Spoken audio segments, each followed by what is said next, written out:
Hello students, welcome back. ये video class 5 के students के लिए है जिनकी पुस्तक जातक कथाओं का आज हम चौथा पार्ट बंदर की महानता पढ़ने जा रहे हैं। बहुत समय पहले काशी ग्राम नाम के गांव में एक किसान रहता था। वह प्रतिदिन सुबह सुबह हल बैल लेकर अपने खेतों में जाता और हमेशा काम में लगा रहता। एक दिन किसान ने खेत जोतने के बाद बैलों को खोल दिया। सोचा ये भी कुछ देर आराम कर लें। बैल जो है स्वतंत्र होकर इधर उधर घूमने लगे, पर किसान जो है फावड़ा उठाकर फिर काम में जुट गया। बैल चरते चरते कुछ दूर निकल गए। आगे जंगल था। बिना देखे वे जंगल के भीतर चले गए। कुछ देर बाद किसान ने मुंह ऊपर उठाया। उसे कहीं भी अपने बैल न दिखाई दिए। सूर्य तेजी से चमक रहा था। उसने सोचा कि दिन के प्रकाश में ही बैलों को ढूंढ लेना जो है ठीक हो रहेगा। सो वह भी जंगल में जा घुसा। किसान चलता ही गया। जंगल और घना होता गया। उसे कहीं भी ना तो अपने बैल दिखाई दिए और ना ही लौटने का मार्ग। वह थक गया था। उसे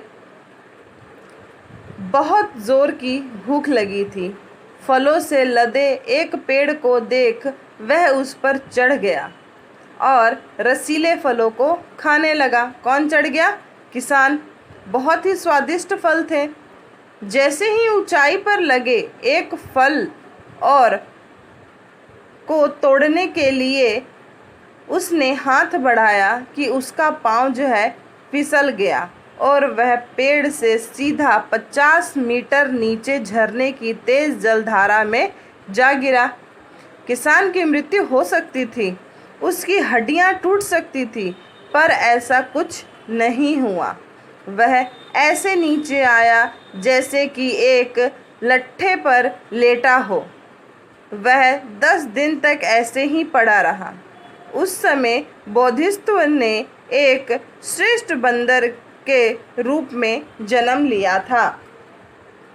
उसने एक आदमी को गहरी खाई में पड़े देखा तो पूछा कि वह वहाँ कैसे आया। अब बंदर जो है वह किसान से पूछ रहा है कि तुम इतने घने जंगल में कैसे आए। किसान ने पूरी बात बताई और उस नर्क से बाहर निकालने की प्रार्थना जो है उसने बंदर से की। वह श्रेष्ठ बंदर पर्वत से अनेक पत्थर उठा लाया। उसने पत्थरों से सीढ़ी बनाई। किसान इतना दुर्बल हो गया था कि 5 सीढ़ी भी न चढ़ सका। बंदर ने किसी तरह उसे अपनी पीठ पर बैठाया और जंगल तक ले आया। क्यों? जंगल तक कैसे लाया कि किसान जो है वह सीधा खाई में गिर गया था। वहाँ से बंदर जो है उसको उठाकर जंगल में लाया। किसान ने हाथ जोड़कर बंदर का धन्यवाद किया। तुमने मेरे जीवन की रक्षा की है। मैं किन शब्दों में आपकी कृतज्ञता प्रकट करूं? कृपा कर मुझे जंगल से बाहर जाने का रास्ता भी दिखा दे। किसान ने बंदर से कहा। बंदर बहुत थक चुका था, अतः बोला, मैं 1 घंटे तक विश्राम करना चाहता हूँ। फिर मैं निश्चित ही आपको जंगल के पार पहुँचा दूंगा, लेकिन जब मैं सोऊं आप सावधान रहें। बंदर जो है किसान को कह रहा है कि जब मैं सो जाऊं तो आप सावधान रहें। यदि आपको कोई हाथी, सिंह या कोई अन्य पशु दिखाई दे तो उन्हें भगा दें, नहीं तो वह मुझे मार डालेंगे। बंदर सो गया और किसान सावधानी से उसकी रक्षा करने लगा। कुछ समय पश्चात किसान के मन में एक कुविचार आया। उसे भूख लगी थी, कमजोरी भी थी। सोचा क्यों ना इस बंदर को मारकर वो अपनी भूख मिटा लूं। इससे मुझ में कुछ शक्ति आ जाएगी और मैं जंगल के पार अपने घर पहुंच जाऊंगा। यह विचार जो है किसान के मन में आया। किसान के पास एक बड़ा पत्थर था और बंदर के सिर पर जो है किसान ने वह पत्थर दे मारा। किसान की दुर्बलता के कारण जो है पत्थर जोर से न लगा। बंदर को चोट तो लगी, खून तो निकला, पर वह कूदकर पेड़ पर चढ़ गया। फिर वहीं से बंदर ने पूछा, आपने ऐसा क्यों किया? मैंने तो आपसे अन्य पशुओं से अपनी रक्षा करने की प्रार्थना की थी और आप स्वयं ही मुझे मार रहे थे। क्यों किया आपने ऐसा? मैंने तो आपके जीवन की रक्षा की और आपने मुझे ऐसा धोखा दिया।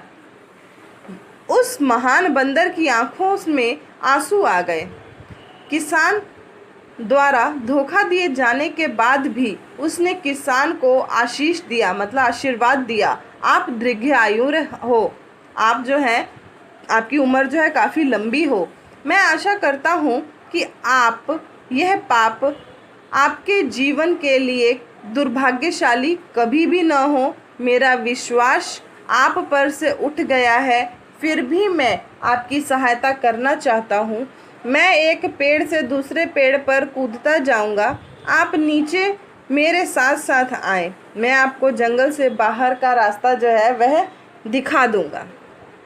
उस महान बंदर ने किसान को उसके खेत तक पहुँचा दिया। विदा लेते हुए उसने कहा, आप खुशी खुशी जाएं, आपका गांव आ गया है। वह महान बंदर पास ही बहती जलधारा में अपने सिर का घाव और रक्त धोकर पास के जंगल में अदृश्य हो गया। किसान को अपने घर पहुँचते 1-2 दिन ही बीते थे कि वह बीमार पड़ गया। उसके पूरे शरीर पर दुर्गंध से भरे फोड़े निकल आए। उसने हर समय जो है उस घाव से जो है हर समय रक्त और पीक टपकती। कोई उनके पास न जाता। अंत में उसे गांव से बाहर निकाल दिया गया। कई दिनों तक चलते रहने के बाद वह एक राजमहल के उपवन में एक पेड़ के नीचे जा गिरा। उसके पास ना तो उठने की शक्ति थी, न ही इच्छा। उसका पूरा शरीर जो है भयंकर पीड़ा से कांप रहा था। वह बार बार मृत्यु को पुकारता, क्योंकि इस दारुण दुख से मृत्यु ही उसे जो है छुटकारा दिला सकती है। इस पीड़ा से जो सिर्फ एक मृत्यु ही है जो उसे मुक्त कर सकती है। राजा उपवन में घूमने के लिए निकला। उसने किसी के कहने की आवाज़ सुनी। ऐसा लगा कि कोई भयंकर पीड़ा से करहरा रहा है। राजा ने देखा कि एक व्यक्ति पेड़ के नीचे केले के पत्ते पर पड़ा है। राजा ने उसके समीप आकर पूछा, आप कौन हैं? आपको क्या कष्ट है? किसान ने कमज़ोर आवाज़ में टूटे फूटे शब्दों में अपनी पूरी कहानी कह सुनाई। अंत में बोला, मैंने उस महान बंदर को मारना चाहा था जिसने मेरे जीवन की रक्षा की थी। मुझे मालूम है कि मेरा कष्ट इसी कारण है। मैं मरना चाहता हूँ। मैं इस कष्ट को और सहन नहीं कर सकता। मृत्यु ही। जैसे ही किसान ने ये शब्द कहे, धरती फट गई और वह उसमें समा गया। तो ये थी आपकी कहानी। यहाँ पर जो है बुद्ध ने अपने श्रोताओं को बताया है कि इस कहानी का किसान जो है वह क्या है? देवदत्त है और मैं स्वयं वह बंदर हूँ।